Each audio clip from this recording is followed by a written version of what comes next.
इस क्वेश्चन में अब देखते हैं कि जैसे हमने डिस्कस किया था कि अगर हमें इसमें लूप यूज़ करना है तो किस तरीके से करेंगे, और अगर यूज़र से इनपुट लेना है तो वो कैसे करेंगे। ठीक है, तो अगर हम प्रिंट करने पर गौर करें तो आप देखेंगे कि इस लाइन के बाद ये सारी स्टेटमेंट्स हमारी रिपीट हो रही हैं। ये देखिए, ये पहले 0 पोजीशन से प्रिंट कर रहे हैं, फिर ये 1 पोजीशन से प्रिंट कर रहे हैं, और फिर ये 2 पोजीशन से प्रिंट कर रहे हैं। जब ये 0 पोजीशन पर है तो इसका मतलब 0 की 0 प्रिंट करेगा, 0 की 1 प्रिंट करेगा, 0 की 2 प्रिंट करेगा। यानी 0 पोजीशन पे जो एरे है उस एरे की 0 पोजीशन से, 1 पोजीशन से और 2 पोजीशन से, इस तरीके से ये वैल्यू प्रिंट करेगा। तो अगर आप इन स्टेटमेंट को ध्यान से देखें तो बस यहीं पर इस पोजीशन पर ही चेंज हो रहा है, बाकी सब कुछ सेम है। तो अगर ये सेम है तो हम क्या कर सकते हैं, इसे लूप में डाल सकते हैं, यस और नो, क्योंकि जब भी कोई काम बार बार रिपीट होता है तो हम क्या करते हैं, उसे लूप में डाल देते हैं। तो मैंने यहाँ पर लिया i इक्वल टू 0 और कहाँ तक चला दें, i less than equal to 2 तक। क्यों 2 तक चलाया, क्योंकि देखिए बस यही चेंज करना है, 0 1 2, और कुछ चेंज नहीं करना, और ये 2 तक जा रहा है, इसलिए हमने i 0 से लेकर के 2 तक लूप चलाया। और इसे क्या कर देते हैं, i प्लस प्लस कर देते हैं। ठीक है, और यहाँ पर कर्ली ब्रेसेस क्लोज। और अब क्या हमें 3 बार लिखने की ज़रूरत है इसे, क्योंकि अब हमने इसे लूप में डाल दिया है तो सिर्फ एक स्टेटमेंट से ही काम चल जाएगा, बाकी ये दोनों स्टेटमेंट हम रिमूव कर सकते हैं। तो इन्हें हटा देते हैं।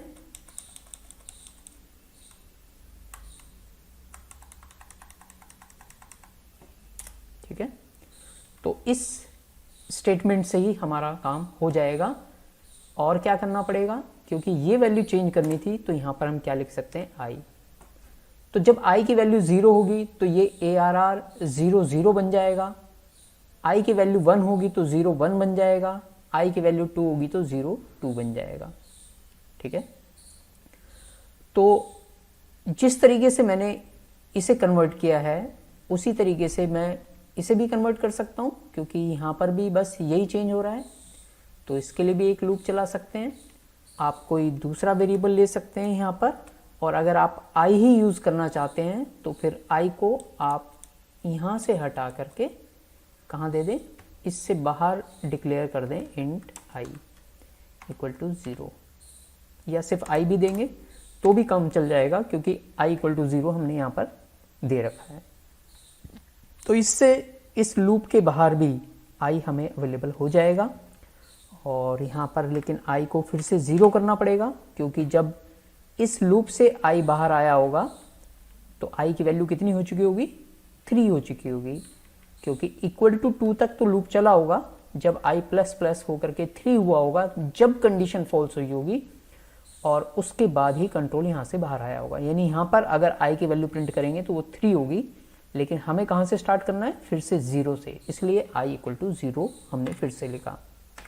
i less than equal to फिर से 2 तक चलाना है, और i प्लस प्लस कर देते हैं, और यहाँ पर क्लोज कर देते हैं।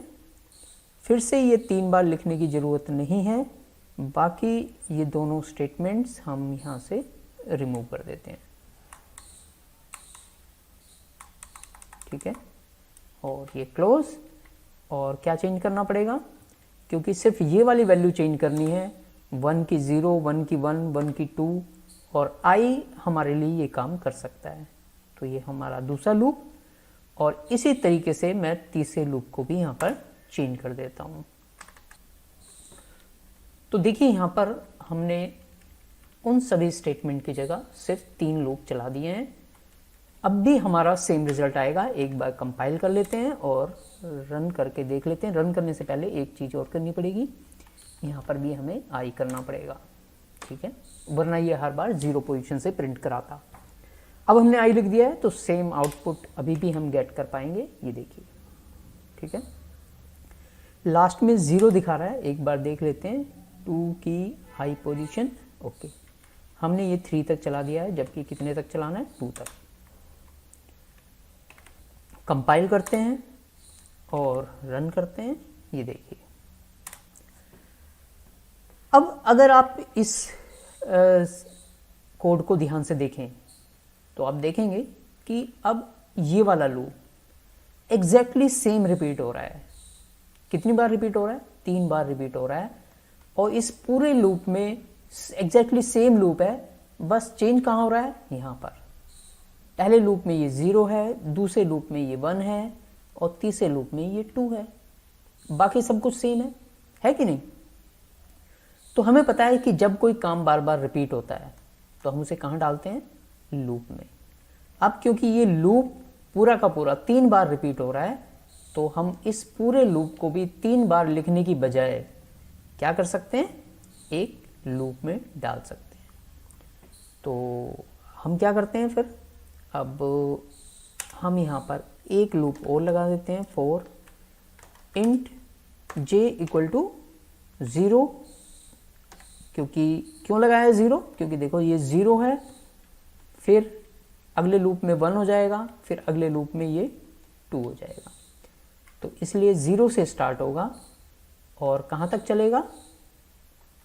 j less than equal to 2 and j plus plus, bracket close, और ये ब्रैकेट इसे इसके अंदर खिसका देते हैं ताकि पता लगे कि ये अंदर वाला लूप बाहर वाले लूप के अंदर है। ठीक है, इसे यहाँ पर अब बाकी सारे लूप को हटा देते हैं क्योंकि बाकी की ज़रूरत अब नहीं है। ठीक है, क्लोज, दैट्स इट। अब देखिए, अब इतना सारा कुछ लिखने की ज़रूरत नहीं है आपको प्रिंट कराने के लिए। और ये जो इंट आई है, अब क्योंकि हमें एक ही आई चाहिए तो वो भी आप यहाँ पर दे सकते हैं, इंट आई, दैट्स इट। देखिए, इतनी सारी प्रिंट स्टेटमेंट हटाने के बाद हमारा सिर्फ इतना सा काम रह गया।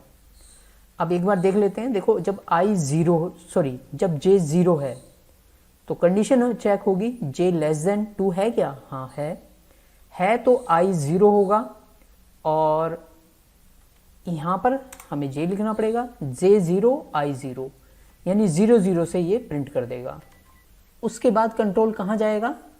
उसके बाद कंट्रोल यहाँ से अंदर वाला लूप पहले फिनिश होगा तो i की वैल्यू कर देगा 1 लेस देन 2 है? हाँ है, तो कहाँ जाएगा? अब देखिए, j अभी 0 ही है, i कितना हो चुका? 1, तो यहाँ पे आ जाएगा ARR का 0 1, तो 0 1 से प्रिंट कर देगा।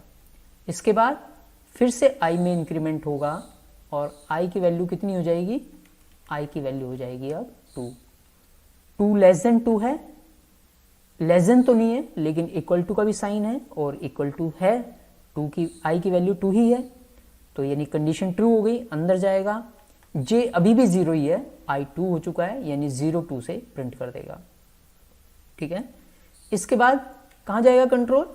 अभी भी यहीं पर जाएगा, i में इंक्रीमेंट करेगा, i की वैल्यू होगी कितनी? 3 लेस देन 2 है? नहीं है। इक्वल टू है? इक्वल टू भी नहीं है, तो कंडीशन फॉल्स हो गई, यानी कंट्रोल इस लूप के बाहर यहाँ पे आ जाएगा। इसके आगे कुछ अगर लिखा होता तो वो एग्जीक्यूट होता, और अगर नहीं कुछ लिखा हुआ तो यानी बाहर वाले लूप की ब्रैकेट पे पहुंच गया और यहाँ से कहाँ जाएगा? अब जाएगा ये बाहर वाले लूप में, यानी j में इंक्रीमेंट करेगा। j की वैल्यू अब हुई है 1, अब 1 लेस देन 2 है? यस है, तो फिर से अंदर जाएगा, i को फिर से 0 करेगा और फिर से ये वाला लूप चलाएगा। लेकिन अब क्या होगा?